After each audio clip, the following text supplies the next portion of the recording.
Ladies and gentlemen, boys and girls, children of all ages, what is up? The Kingu of Lightning is here today. Yeah. Bringing you guys and gals my first impressions of the seasonal anime Boku Dake ga Inai Machi, also known as ERASED. Now, before I get started, let me say this. A lot of people have been wanting me, the king, to give my first impressions of this series. Now, as of today, February 15th, 2016, the series is 6 episodes deep. I'm doing a first impressions of 3. I've been hearing a lot about this series. And let me say this. The series is intriguing. It is very fascinating because it is a fantasy mystery thriller. And I'm not going to lie, when it comes to the mystery thriller aspect, they do a pretty damn good job, I think. And I will be catching up to the series and possibly reviewing it. Possibly. I can't guarantee that I will, because I'm assuming it's going to be like 12 episodes this series. That's my assumption. I need to look into that. But I'll probably do a midway impressions, and then like I'm fucking midway impressions, then final story overview later on. Maybe, possibly, I can't guarantee it. But that being said, even though the series is fascinating, I think the mystery is done fairly well. The thriller, it is fairly exciting. The series does have its faults, which I will get into relatively soon. But what I've also been hearing is folks telling me that this series is like top 10 anime of all time level. What? What? Top 10 anime of all time? I mean, first of all, when it comes to the amount of content, there's only 6 episodes. There's only 6 episodes. And you're going to put in your top 10 anime of all... What the fuck? And then on top of that, it's still ongoing. If a series is still ongoing and or does not have a lot of content behind it, how on earth could it be in your top 10 of anything? Episode 7 could be a complete retcon, a deus ex machina of everything, and you're gonna put it in your top 10 like now? How about you wait until it's over? If it's actually 12 episodes long, and it's consistent, and there's no issues and whatnot, then okay, fine. I can understand. But now, like, you're already off the damn tracks, and the gun hasn't even gone off yet. Seriously. So, that's my take on that, alright? Don't jump into top 10 anything until it's completed, or there's actually enough material there. What I'm going to do is that I'm going to dive right into this, get to the nitty-gritty, because I don't feel like a plot or a summary is needed in this video, because the series is, again, 6 episodes deep, and I'm halfway there. When it comes to the characters, number 1, I honestly do like where they're going with the characters, with the respects of the down-to-earth feeling. Now, what I mean here is that, from what I've been told by a friend of mine, the voice actors of this series are not like super animated voice actors. So there's no female going like, I'm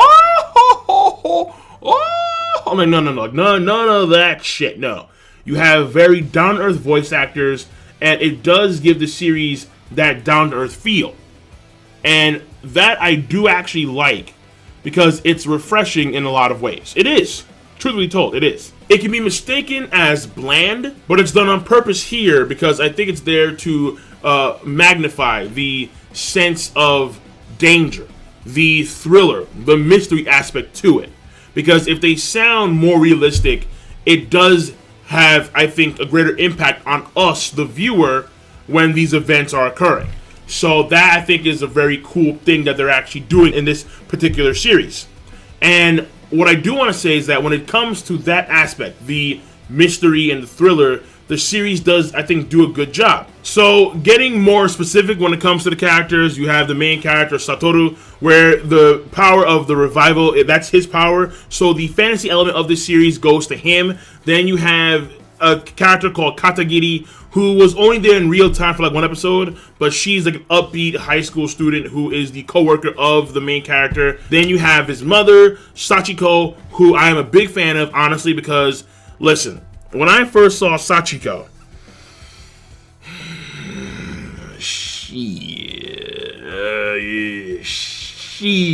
I'm looking at her, I'm like, maybe it's them lips, but I was like, yo, I got two brains, one up here, one down there, and the one down there, he was going, goddamn, 52? Nigga don't mind. Nigga don't mind. I'm just saying. But see, that's always referenced in the episode where, or at least episode 1, where it was like, she is a yokai, she's a demon, because she doesn't change. Her appearance has not changed that much since 18 years ago. And on top of that, she is very perceptive. She seemed like, for example, 18 years ago, in episode, I think it was 2, where it was noted that the main character, when he's a kid again, he wants to bring 5 people over to the house for a birthday party, and then later on the night, she counts numbers away. It's like, hold on, 5 people? You have a girlfriend? And it's like, how the frick does she know that? So she's a very perceptive person, and that is pretty cool. Now, when it comes to the 1988 timeline of the story, first of all, you have the main female. Her name is Hinazuki. And Hinazuki, let me say this here and now, okay? Her entire characterization, at least the lion's share of it, is just her being abused by her mother. And that's it. Because everything else is a maybe, possibly, kind of ish, sort of, like when it comes to her intelligence, maybe, sort of, she could be smart, she could be wise, she could be mature, maybe, not too sure, she could be shy, not too sure, she's able to point out that he's a fake, does that mean that she's wise? Maybe, kind of, sort of, like, it's always a maybe, kind of, sort of ish, perhaps, with her. I mean, like, it's not de facto stated. So, for example, in that timeline, there's a kid named Kenma, who is it is stated that when it comes to this group, he is the smart and perceptive one. And you can see it time and time again when it comes to him. There's always a veil around Hinazuki, which I guess is there to always, push that mystery thriller aspect to the story, which I do like, because it is, I think, pushed fairly well. But when it comes to her characterization, all there is to it is just her being abused by her mom. That's it. Whereas with someone like Kenma, it is de facto stated that the guy is smart, he's very perceptive, and you see it in real time, and you see it constantly.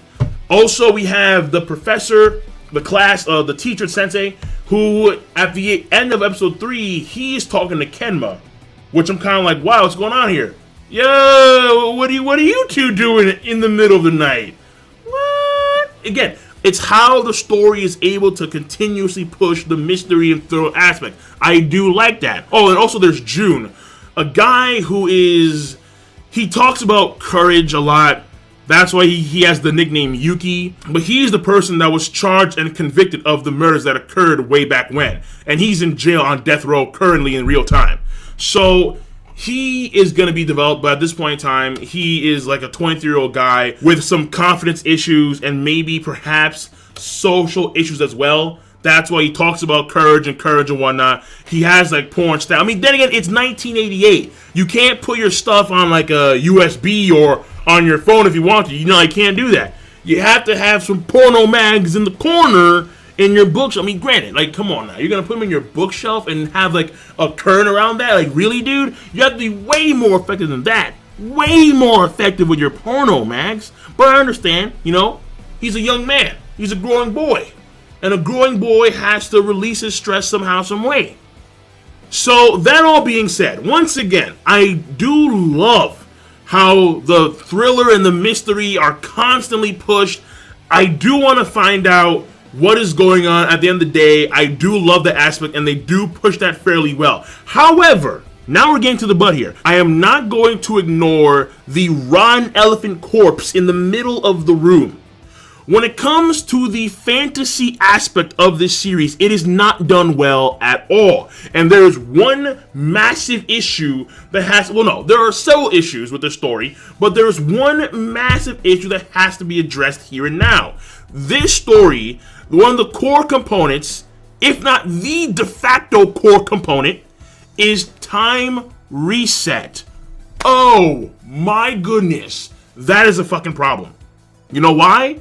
Because it is a massive plot device on epic proportions. It is one of the worst plot devices in storytelling, period. The fucking time reset. Oh, God.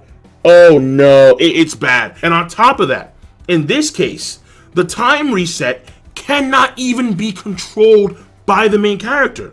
In fact, how he has his power, where it comes from, how it actually works is unknown. All we know is that some blue butterfly flies on the screen, and then boom, time reset, and he's back. Either usually it was a minute or 5 minutes into the past, but we have no idea how or why it went back.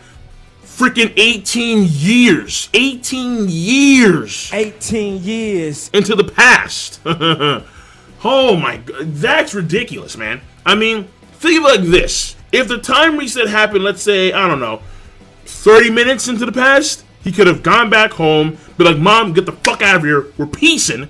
Mom could have told him about who the actual killer was way back when, and all of a sudden, you have Satoru and his mom are still alive. They know the killer is. They're going to tell the cops, going to find this guy, and then catch him and put him in jail with the new information that they have, or some shit like that. You see what I'm saying? With the time reset, because we don't know where it comes from, or how it truly functions, or why he has it in particular, or if other folks have it or not have it, because I thought that when Hinazuki was saying how we're both fakes, maybe she herself was also a time resetter. Like, I don't know. It's the time. No, the revival is a fucking issue. It's a goddamn issue because it's a huge, massive plot device that not even the main character can control, but it is basically God-given. It's God wills it and then poof. It happened for Satoru after his mom died, and he was freaking out. I'm not going to understand why. I mean, shit, his mom had passed away. And then what was kind of important, too, was when he saw his mom on the ground and the person came in there, the cops were already there. So it looked like the murderer had already called the cops before she was even stabbed. Because from when he runs after the lady, and there's still blood on his hand, the cops were already there.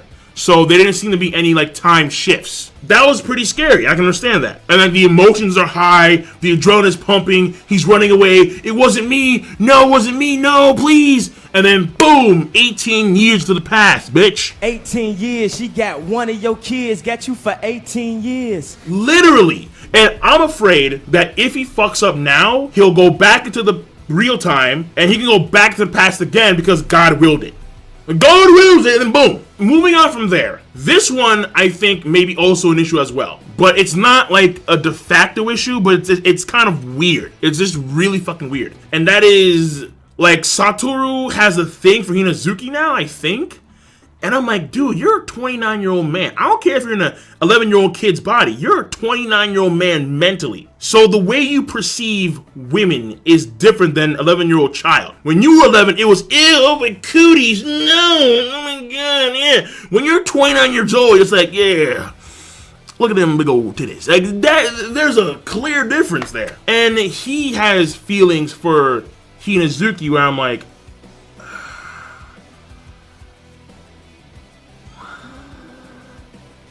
Like that's, yeah. And then I understand that Japan has like the lowly fetish thing going on, but the problem here with this series compared to other series is that in this series, because the characters are done in such a down-to-earth format, as opposed to the it makes the possible pedophilia even more apparent in my mind. It's like, oh, like this. Yeah, this could be going in a very wrong direction. So, like, in those series, it's mainly done for, like, titillation and, like, for fetishes. However, in this series, it's like, no, this is taking a wrong turn. Like, this is like, whoa. If you think about it from the aspect of using Hinazuki as a means of saving his mother in real time, then that doesn't help her character out either, because all that means is that she's just a tool for him to save his mom in the future. So it's like, who really gives a fuck about her? She's a tool.